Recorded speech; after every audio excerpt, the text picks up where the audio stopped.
In this lecture, we are going to talk about the power of choice.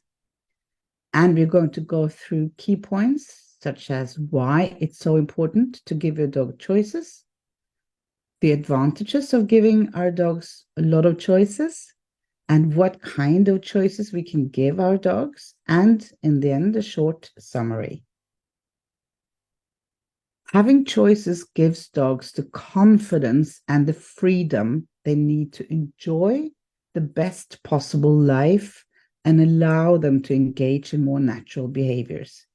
These are key points that are very important for Nordic dog trainer, to give our dogs freedom and a best possible life that we can give our dogs. And choices is a very, very important part of training and giving your dog life skills to handle life in the environment that they live.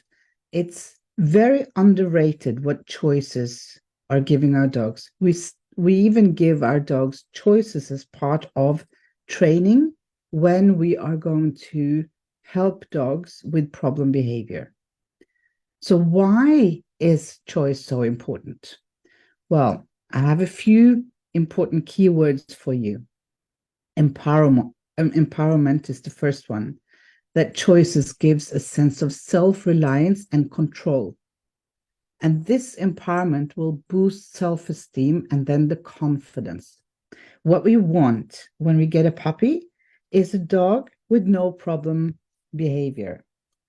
And a lot of problem behavior is caused because of stress and the ability not to cope with the environments that the dogs are in. And confidence, it's pretty much the same. It works the same as with humans. If we feel confident, if we feel in control of the situations that we are in, it gives us the confidence to stay calm and to handle different situations. Another key word is motivation. Having choices is motivating for our dogs when we're training in the dog and in other daily life activities we do. When we have a say in actions and activities that we do, we will be more engaged and enthusiastic about what we're doing.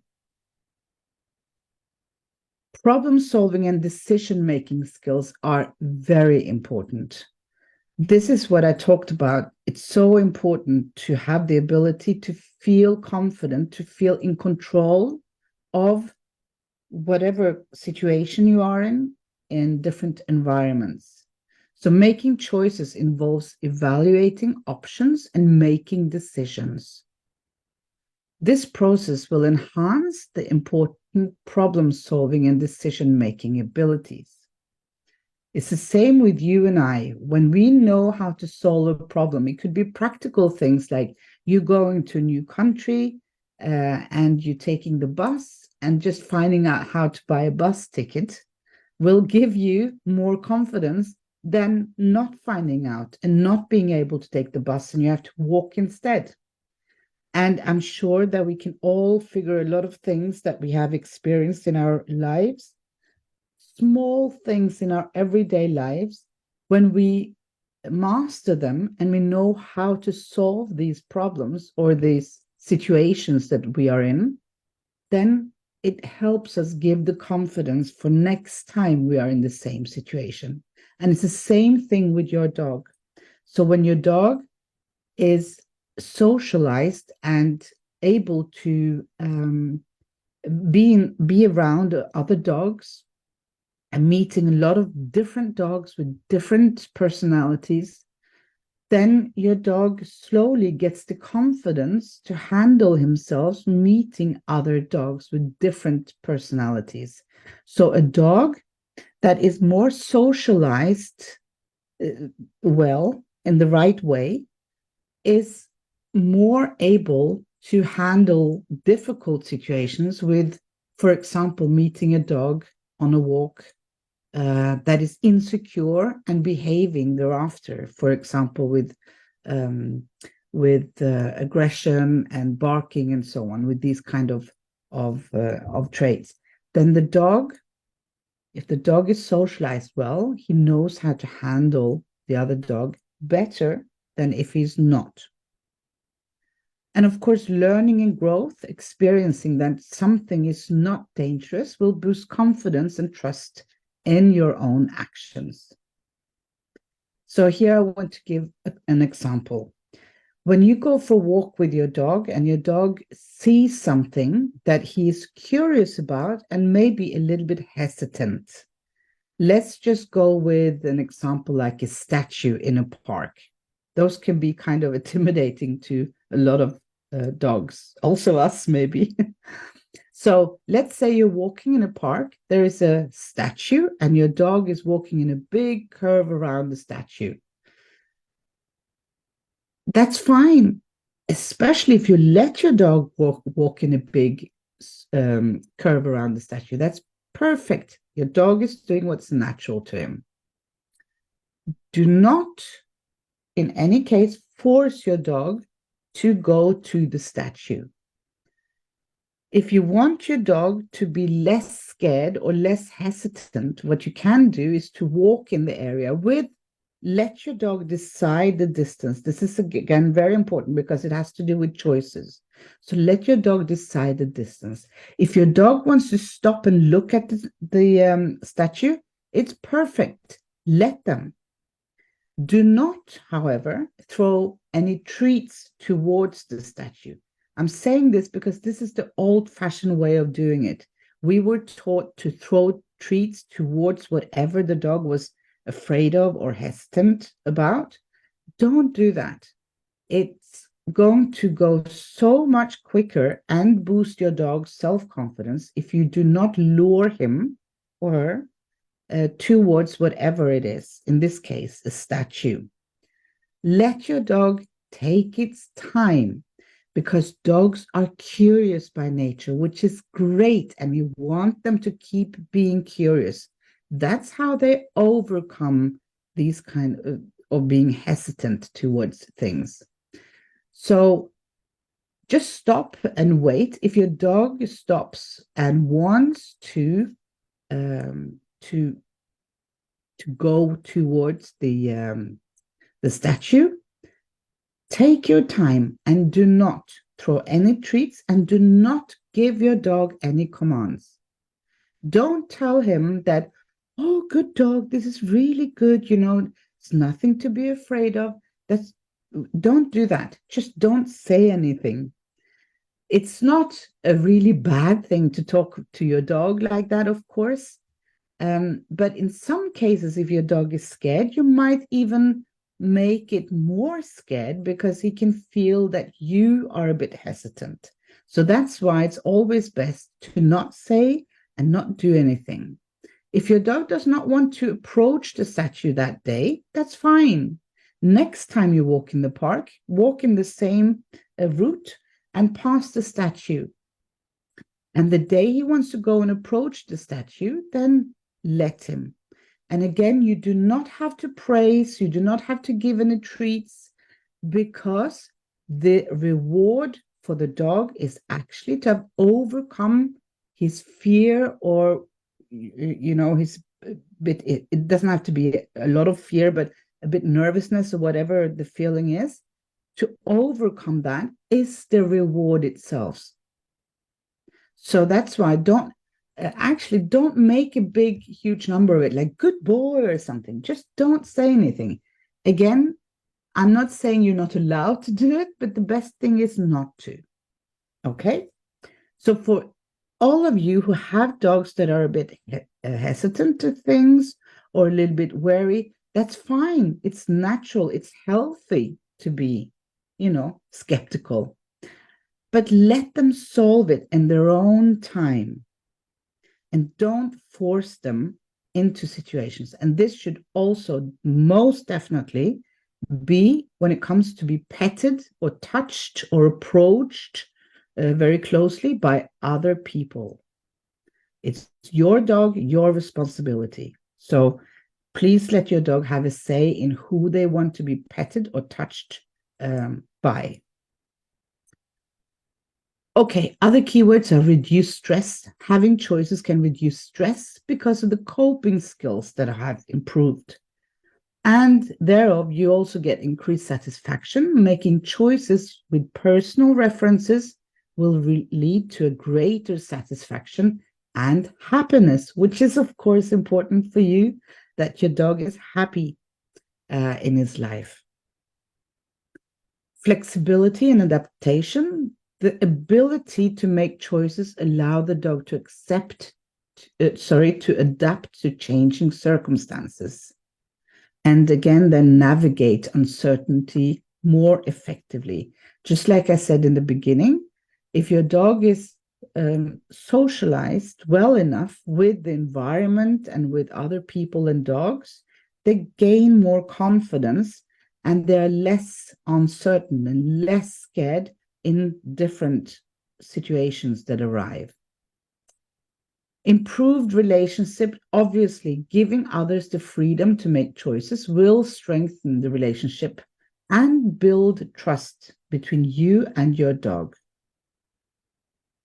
So if your dog can trust you, more, then the relationship is better, of course. And building trust, we have to earn our trust from the dog as well. You know, it's very important to remember that. So by letting your dog, again, I want to give an example. If you meet a stranger walking your dog and a stranger approach you and want to pet your dog, you know, I always say, if the stranger is polite enough to ask me, can I pet your dog? I always answer this. Yes, you can, but we need to ask the dog first. And I don't expect the stranger to know dog language, but I know the language. So I can look at my dog. If my dog clearly wants to greet the other person, fine. I let the other person know, yes, you can pet him. If he doesn't, I say, sorry, my dog doesn't want to be touched today, you know, or be petted in this situation. Has nothing to do with you. It's my dog. Yeah. His personality. So imagine if you were a dog and you could trust your owner. So you wouldn't then have to be hysterical every time you saw some other people or other dogs on the streets because of your previous experiences, thinking, oh, now I have to go and be, you know, touched or have some unpleasant feeling I don't want to, you know. Then it's building trust. So other things we can do, give our dogs choices about, is to choose where to sleep and rest, which is very important. We talked about this in another lesson as well, the importance of sleep and rest and a choice of where to sleep. This is very easy for us to be able to give our dogs. Expect your dog to want to sleep and rest in different places and areas of your house, and let him do that. If you don't want your dog in your sofa or some special room or furniture, that's up to you. But then you have to make sure that the dog cannot go there when you're not there. Yeah, you have to teach him that, or you have to what's the word? You have to prevent it from happening in the first place, right? So choose where to sleep and rest. And very important, social interaction. Let the dog come to you or to whoever who wants to pet and touch your dog. Let them choose. And then you know your dog better than anyone else. So you need to trust your dog when your dog is telling you that he does not want to be petted or interacting with a certain human or other dog or animal.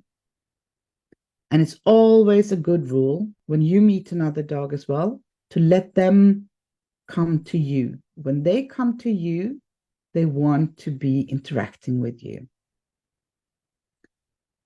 You can let them choose the length and the route of the walk. This is a matter of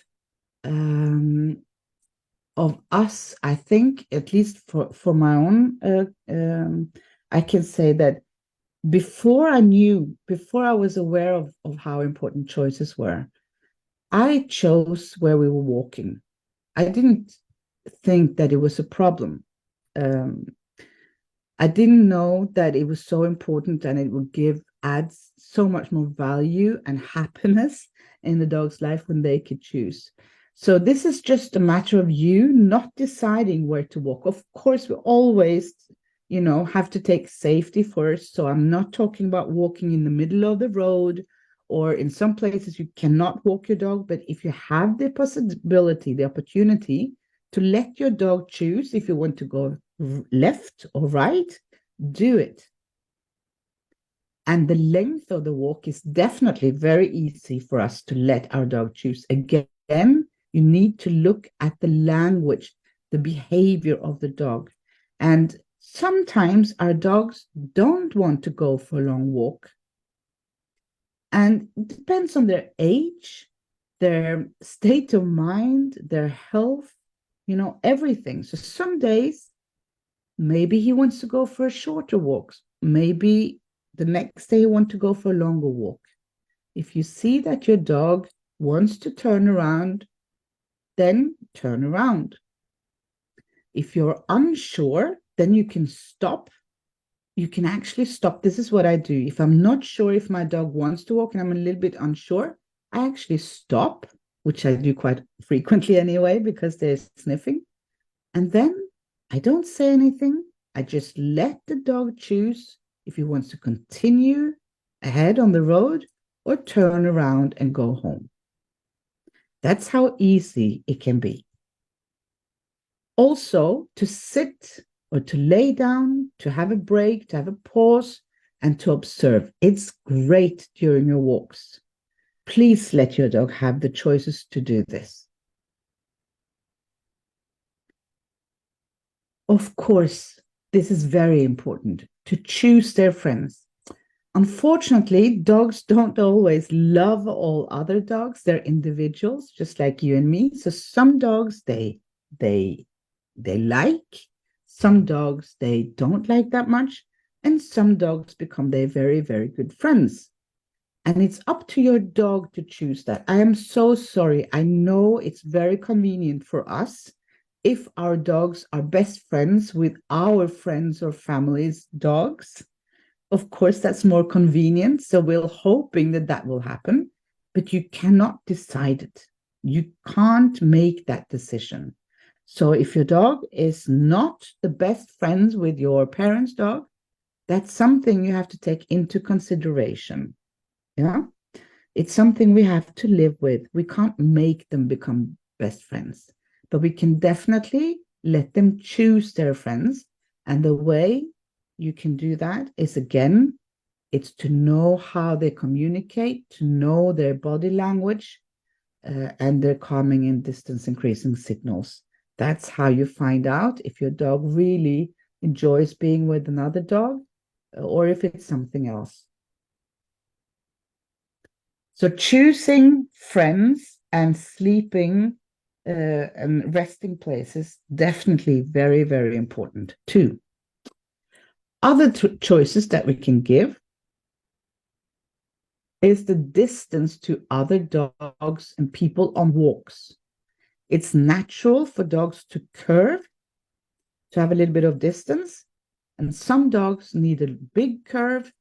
Some other dogs want a smaller curve. It depends who they meet. It's very logical, the whole thing. Just let your dog decide.